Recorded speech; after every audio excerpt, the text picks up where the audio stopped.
As always, we've got the highlight tool ready to go as we engage drill set number 7's fifth question over at lawhub.lsac.org. And we're going to read the stem first and identify and highlight for clear reference what we're being asked to do. It states, which one of the following is an assumption required by the economist argument? So we're going to read the economist argument. We're going to then highlight the conclusion and try to mentally predict what must be to believe that conclusion, which will stand in as our assumption. So the economist states, in order to shift from government control to free market economies, countries must privatize formerly state-owned companies and encourage the creation of new private companies. Established companies, because longevity has honed their efficiency, are preferable to new companies for the production of familiar goods, but new companies are preferable in all other areas. Thus, the countries ought to encourage their citizens to create new companies to meet the challenge of producing mass quantities of the goods consumers desire.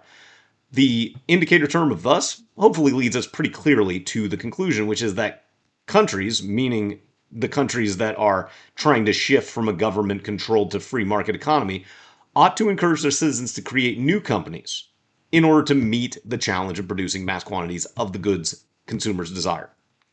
And that's because they are going to be preferable for the production of new goods, not familiar goods. So we've got to find that distinction in our correct answer choice. That is the assumption. We need that clarification between new goods versus the old and familiar goods. So starting with choice A, in countries shifting from government controlled to free market economies, okay, this is that kind of country, there is consumer demand for goods unlike those previously produced in those countries.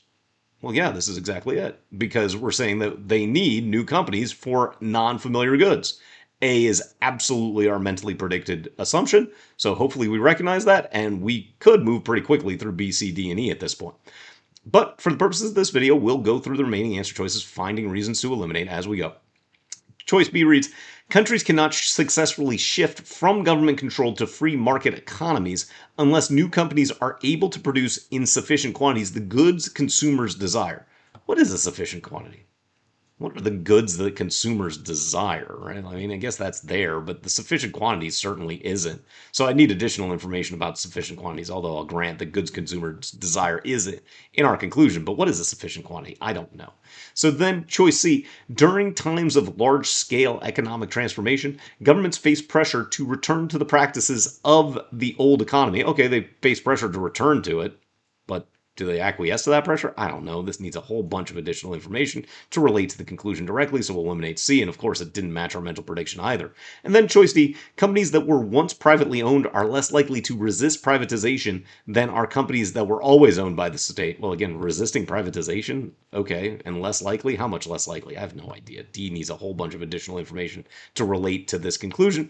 And then choice E, the longer a company has been in business, the more efficient it is. Well, if we want this to be true, then we actually should be arguing for the established companies. So this is something you wouldn't want to be true. So it's kind of a reversal of the task. And of course, we probably select A if we were working through this on a practice or official LSAT a little while ago.